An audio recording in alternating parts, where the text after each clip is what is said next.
අද සදහම් චාරිකා දේශකයාණන් වහන්සේ දිවුලපිටිය පින්න කැලේවත්ත විහාරාධිකාරී දිවුලපිටිය ඥානපාරමී පදනමේ ගරු අධ්‍යක්ෂ මුල්ලේරියාව නීලමල්ලිකාරාම විහාරවාසී පූජ්‍ය දොරව්වේ ඥානරත්න ස්වාමින් වහන්සේ. වර්ෂ 1983 නොවැම්බර් 19 වෙනිදා පැවිදි දිවියට ඇතුළත් වූ උන්වහන්සේ 1991 ජුනි 21 වෙනිදා උපසම්පදාව ලබා ඇත. බලගල්ල සරස්වතී මහපිරිවෙනෙන් ධර්මශාස්ත්‍රීය කටයුතු ආරම්භ කර ඇති උන්වහන්සේ ධර්මාචාර්ය විභාගයත් ශ්‍රී ලංකා බෞද්ධ හා පාලි විශ්වවිද්‍යාලයෙන් බුද්ධ ධර්ම ඩිප්ලෝමා ශාස්ත්‍රවේදී උපාධියත් හදාරා ඇත. එසේම වසර 20ක පමණ විදේශ ධර්මදූත සේවාවේද නිරතව ඇත.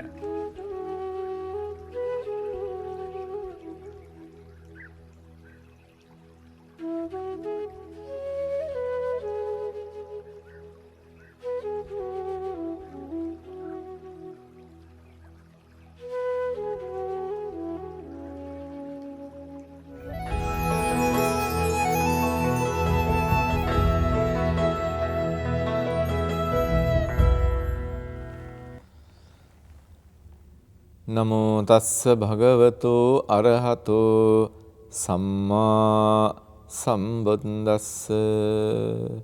තුන් ලොවක් සනසාවදාල තථාගත ලෝතුරු අමාමේනි සම්මා සම්බුදුරජාණන් වහන්සේට මම නමස්කාර කරමි. මාගේ නමස්කාරය වේවා. හැමෝටම පින්බර සුබෝදෑසනක් වාසනාවන්ත දවසක් වේවා කියලා ප්‍රාර්ථනා කරනවා. හිමිදිරි උදෑසනම ජීවිතේට වටිනා ඕදැන් රැගෙන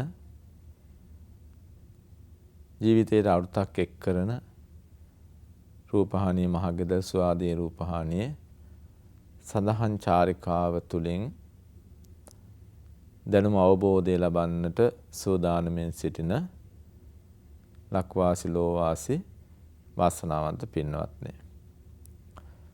ඉතින් අද දවසේ ඔබට ඔබේ ජීවිතේට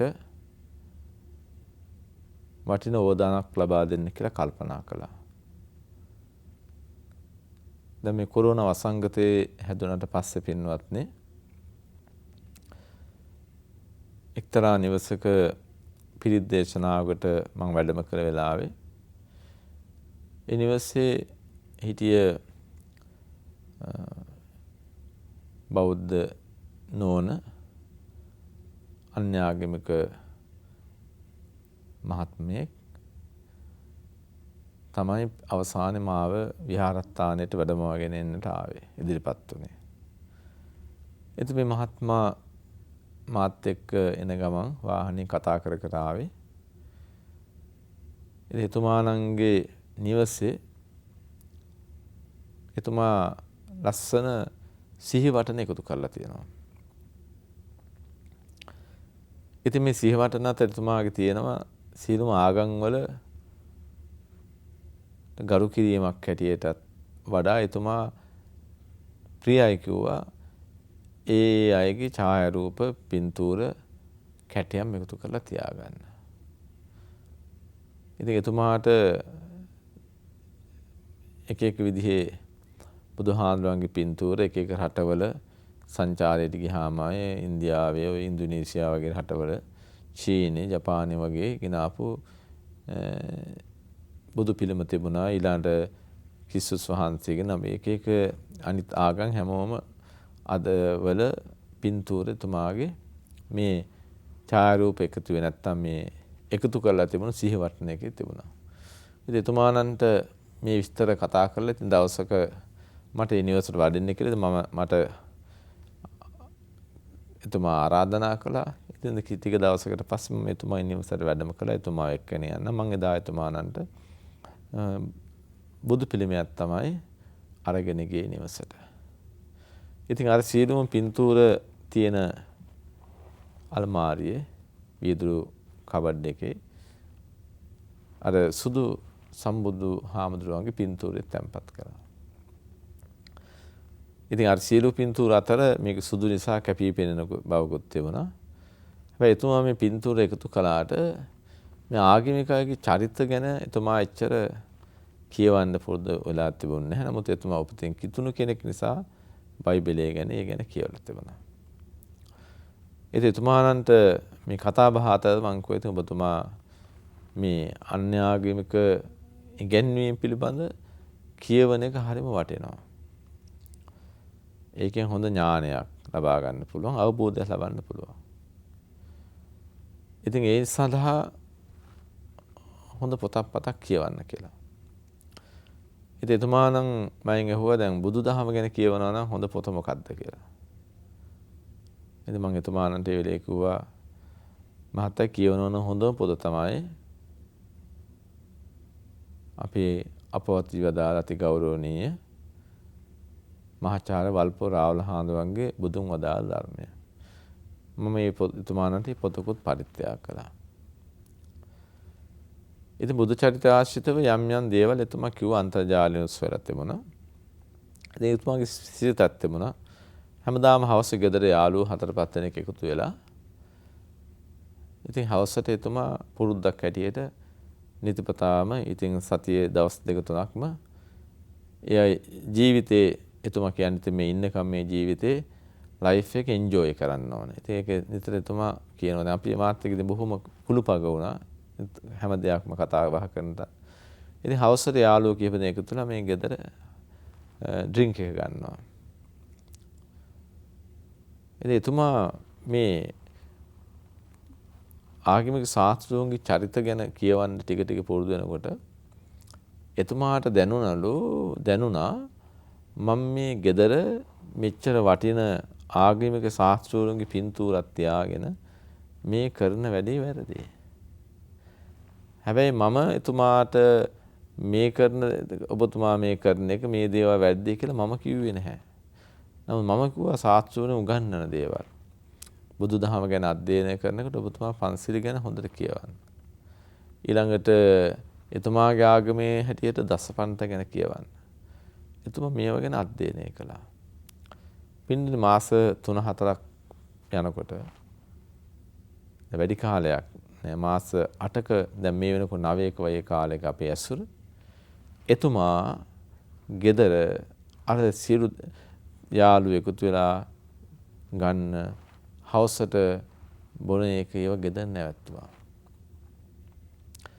එතකොට මට කිව්වා අනේ හාමුදුරනේ මට ලොකු වෙනසක් දැන් මේ බුදුහාමුදුරන්ගේ චරිතය මේවා කතා කරනකොට අපි ගෙදර බුදුහාමුදුරන්ගේ මේ ආගමිකයගේ පින්තූර ටික තියාගෙන අපි ඒ ඉදිරියේ ගෙදර මෙහෙම දෙයක් කරනවා කියන්නේ කොච්චර වැරදිද කියලා මට හිතුණා. දැන් තමයි ඒක තේරෙන්නේ. ඉතින් මම මේක ඇහුවාම මට පෞද්ගලිකව මට ලොකු සතුටක් ඇති වුණා පින්නතුනේ. ඇයි එතුමා අර ජීවන චරිත ගැන ඒ අධ්‍යයනය කිරීම තුළ එතුමාට ජීවිතයේ තේරුණා මම ගෙදර මෙහෙම දෙයක් කරන එක වැරදි කියලා. දැන් ඔබ හිතන්න අපේ බෞද්ධ ගෙදරක වෙනත් ආගම් අදහන අය ඒ ආගමික ශාස්ත්‍රවරුන් තමන්ගේ ගෙදර තියෙනවා. බුදුහාමුදුරුවෝ ගෙදර සාලි ලස්සනට තියලා තියෙනවා. උදේ හවස පිරිත් ටික දානවා. උදේ හවස මල් පහන් ගිලන්පස පූජා කරනවා. දර්ශනීය විහාර මන්දිර දැන් ගෙවල් වල තියෙනවා. ධාතු මන්දිර තියෙනවා.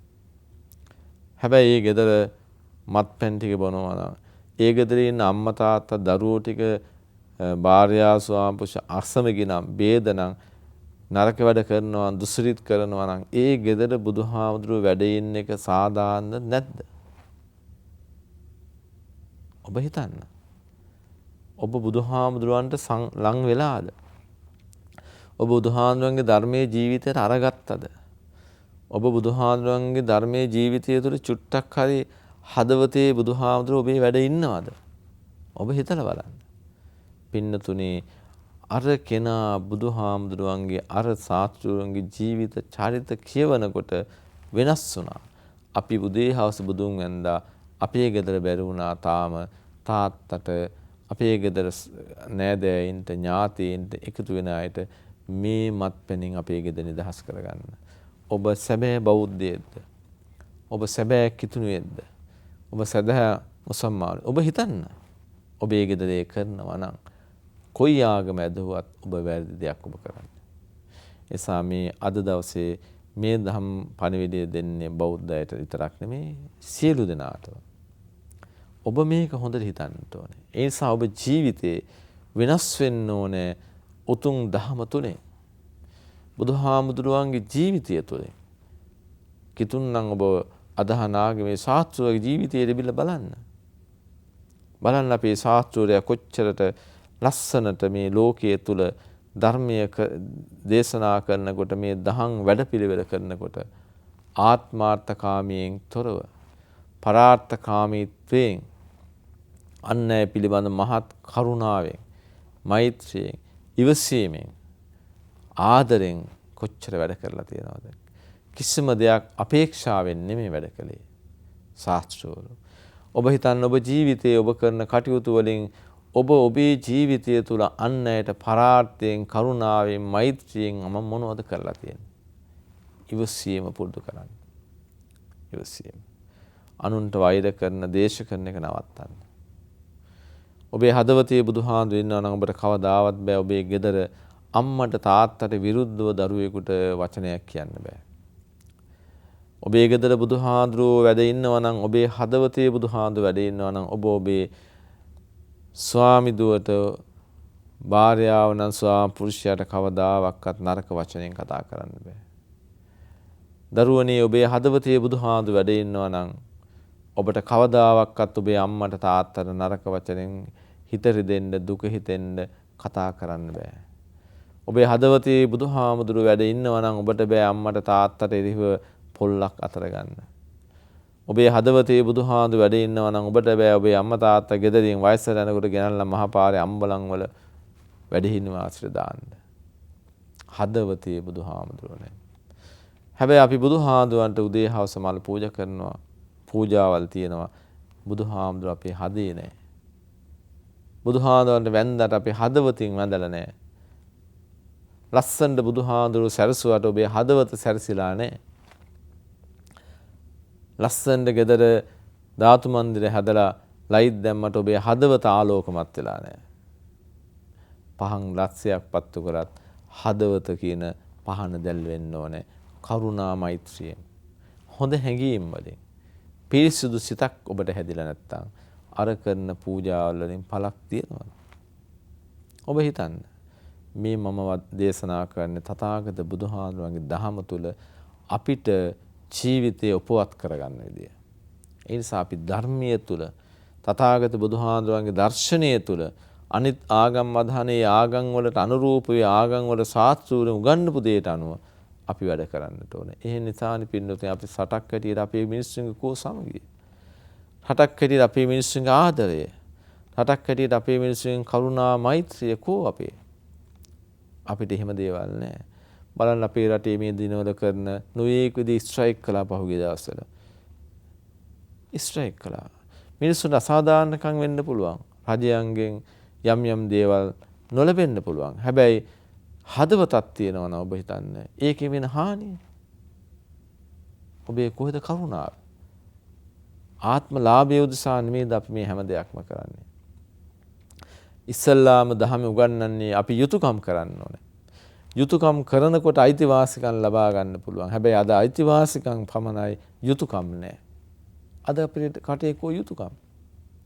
හැමෝම අයිතිවාසිකම් ලබා ගන්න මොන තරම් සටනක් දෙනවද? ඉහළින්නම් පහළට මිනිස්සු දඟලන්නේ අයිතිවාසිකම් අපේ රටේ ලෝකෙමත්. හැබැයි යුතුයකම් නෑ අපි කාගේවත්.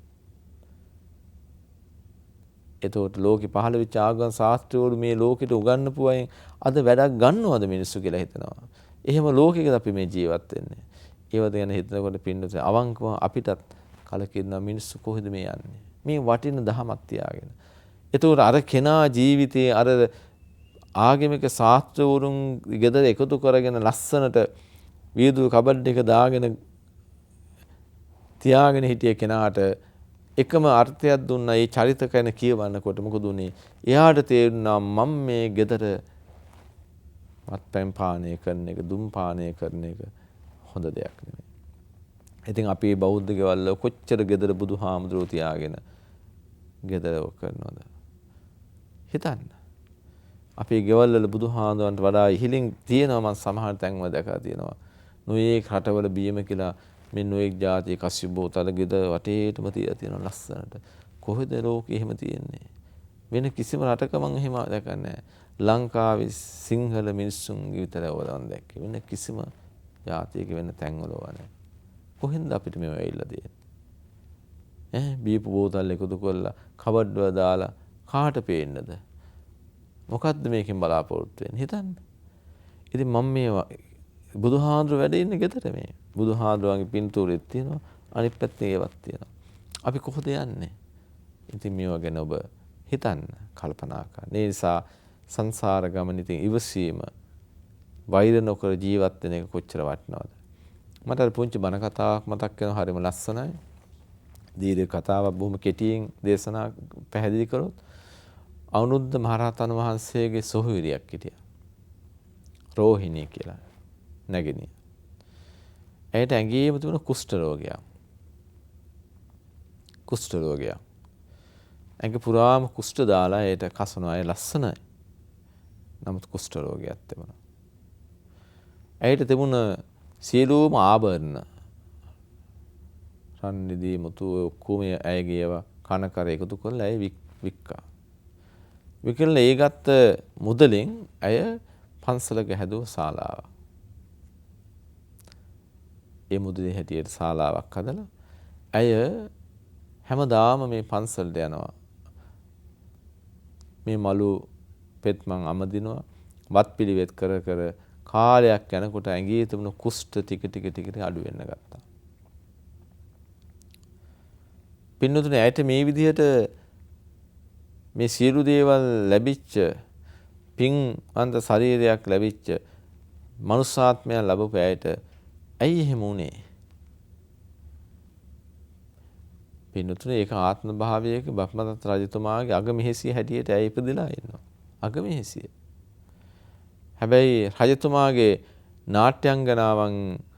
නාට්‍යංගනාවක් හිටියා බොහොම ලස්සනට නිරූපණය කරනවා රජතුමාට. ඉතින් රජතුමා ඇයට හරි කැමතියි නාට්‍යංගනාවට. ඉතින් මේ නාට්‍යංගනාව පිළිබඳ ඇයගේ හිතේ ඇති වුණා දේශයක්. දේශයක් ඇති වුණා. ඉතින් කාන්තාය ඊට වැඩි ලස්සනයට කොහොමත් Tamanට වැඩි ලස්සන නම් පොඩ්ඩක් එහෙම එකක් තියෙනවනේ. ඊර්ෂ්‍යාවක් ඇති වෙනවනේ. අපි ඔය කියන්නේ ජෙලස් කියලා. ජෙලස්යක් ඇති වෙනවනේ. ඇයට ඒක ඇති වුණා. ඒ නිසා ඇය හිතුවා ඒකට මොකක් හරි කරන්න ඕන කියලා. පින්නතුනේ කසන ගෙඩි ඇට වගේක් ඔය කිතුල් ඇට වගේ අද කාලේ ඒවා දැම්මා අර නාට්‍යංගනාව නිදාගන්න ඇඳට. ඇය ඇවිල්ලා ඇඳේ නිදාගෙන ඉඳලා ටිකක් වෙලා යනකොට ඇඟ කසන්න ගත්තා.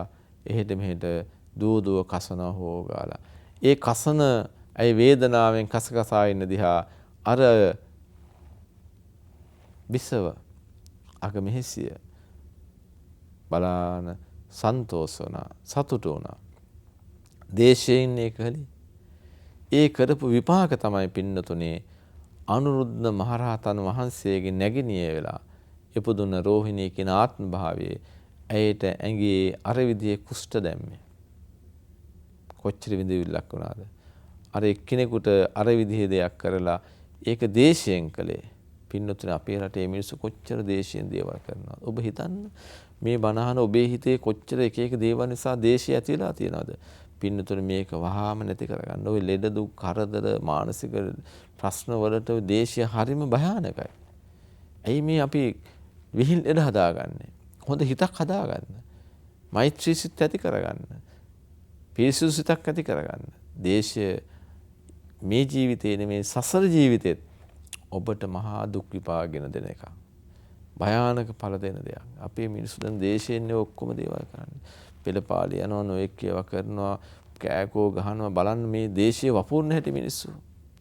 මේ මව්බිමේ තේරවාදී බුදුදහම තියෙන බෞද්ධ රටක් අපි ලෝකේ පිටරටවල මේක බෞද්ධ රටක් තේරවාදී රටක් සී සද්ධර්මයේ තියෙන රටක් බෞද්ධ රාජ්‍යයක් කියලා මේක ගැන කතා කරලා ලෝකේ පිටින්දම් බැලුවොත් මේ අපේ රටේ යන වෙදපාලේ අපේ රටේ මිනිස්සු කෑ ගහන මේව දැක්කහම අපේ රටේ කොහෙද බුදුදහම තියෙන්නේ? කොහෙද බෞද්ධය? කොහෙද අපේ රට බෞද්ධ වෙන්නේ කියලා වෙන ජාතිකෝ හිතනවා පින්නතුනේ. ඇයි අපි දේශයෙන් වැඩ කරන්නේ? කුහකකමින් වැඩ කරන්නේ. නිසා මේ දේවල් කරන හැමෝම මේක හිතන්න ඕනේ මේ අනාගතයේ දරුවන්ට දෙන්නේ කොච්චර නරක ආදර්ශයක්ද? කොච්චර නරක ආදර්ශයක්ද? මේ වගේ දහම් සිතුවිල්ලක අපේ රටේ මිනිස්සුන්ගේ අපේ මේ දැනුගත්තු කියන අපේ රටේ ඉන්න අධ්‍යාපනඥයෝ කියන අපේ රටේ ඉන්න වෙනස් ශේෂ්ත්‍රවල ඉන්න අය මේ කරන දේවල් තමන්ගේ අයිතිවාසිකම් වෙනුවෙන් ඒ දේවල් දේශීය වපුරන දේවල් හරිම නරකයි. ඒ රටට මහා මෙහෙවරක් කරන අය ඇයි ඔබ මෙච්චර වටින සේවයක් උත්තුංග සේවයක් කර කර මේ දේශීය වපුරන්නේ? ඔබේ හිත දූෂිත වෙලා. ඉතින් ඔබ හිතන්න ඔබ මේවෙන් සසරට මොන තරම් පව් එකතු කරගන්නවද? ඔබ මැරෙන බව තේරුම් ගන්න. මැරෙන බව තේරුම් අරගෙන මේ අකුසල් වලින් වළකින්න ඔබ මේ පව් කරගෙන කොහෙද යන්නේ? මේ සුන්දර මනුස්ස ජීවිතයක් නේද ඔබ ලැබුවේ? ඒක මෙහෙම විනාශ කරගන්න එපා. සසර ගමනක් අපිට තියෙනවා. කොයි ආගම දහම ඇදුවත් වැරදි කළොත් ඒ විපාක ලැබෙනවමයි. ඒක මේ ලෝකේ විශ්වයේ සදාතනික දානක්. ඒවට ආගම් දහම් ભેදයක් නැහැ. කවුරු හිතනවා නම් අපිට ඕව වෙන්නේ අපි මෙහෙමයි. එහෙම එකක් නැහැ පින්නතුනේ. මේ ඔක්කොටම එකයි. ඒ නිසා ඔබ තේරුම් ගන්න වැරදි කරන අය වැරදි කරයි, පව් කරගන්න අය පව් කරගෙන මිදුවයි. ඔබ ඒ පව් ගොඩට වැටෙන්න එපා. ඔබ පරිස්සම් වෙන්න, හිත රැකගන්න, ලැබපු ජීවිතය අර්ථවත් කරගන්න, දේශයේ ඇති වෙන හිත නරක වෙන දේවල් වලින් වැළකීලා සංසාරයට මුහුණ දෙන්න අවශ්‍ය මනසක් හදාගන්න හැමෝම හිතට ගන්න. ඔබේ සිත ඒ විදිහට සකස් කරගත්තොත් ඔබට නිවැරදිව මේ දහම තුල ජීවිතේ. ඒ නිසා බුදුහාමුදුරුවෝ හදවතේ වැඩ ඉන්න ඉඩ දෙන්න, ඉඩ සලස්ව ගන්න මේ ඔබේ හදවත තුල මගේ හිතේ බුදුහාමුදුරුවෝ වැඩ ඉන්නවා. ඒ නිසා මම පව් කරන්නේ මං කාටවත් අසාධාරණයක් කරන්නේ මං කාටවත් වරදක් කරන්නේ මම ජීවත් වෙන කාලේ මං හොඳ අම්මා කෙනෙක්, මං හොඳ තාත්තා කෙනෙක්, මං හොඳ දුවෙක් පුතෙක්, මං හොඳ භාර්යාවක්, මං හොඳ ස්වාම පුරුෂයෙක් හැටියට මගේ ජීවිතේ මං සාර්ථක කරගන්නවා. මං බුදුහාමුදුරුවන්ගේ බුදුමග යනවා කියන අදිෂ්ඨානය ඇති කරගෙන ජීවත් වෙන්න. අනිත් ආගම් අදහනයත් ඒ විදිහට හිතන්න ඔබේ ශාස්ත්‍රවලයාගේ මේ හොඳ දේ තිබුණා. මගේ ජීවිතේ ඒ වයින් පෝෂණය කරගෙන මං හොඳ මිනිසෙක් වෙනවා කියලා ඔබත් හිතලා ජීවිත නිවැරදි කරගන්න. ඔබ හැමතෙම යහපත් වූ සිතුවිලි පහළ වේවා, නුවණැස පහළ වේවා, කුසල් සිත් වැඩේවා, මෙලොව සැනසීම වේවා, රටට ලොවට සහනය වේවා. මේ විපත් දුක් දුම්නස් රටින් ලොවෙන් දුරු වී ලෝවැසි රටවැසි හැමෝටම සහනය වේවා. සියල්ලෝ නිදුක් වේවා, නිරෝගී වේවා, සුවපත් වේවා. හැමෝටම උතුම් සම්මා සම්බුදු සරණයි.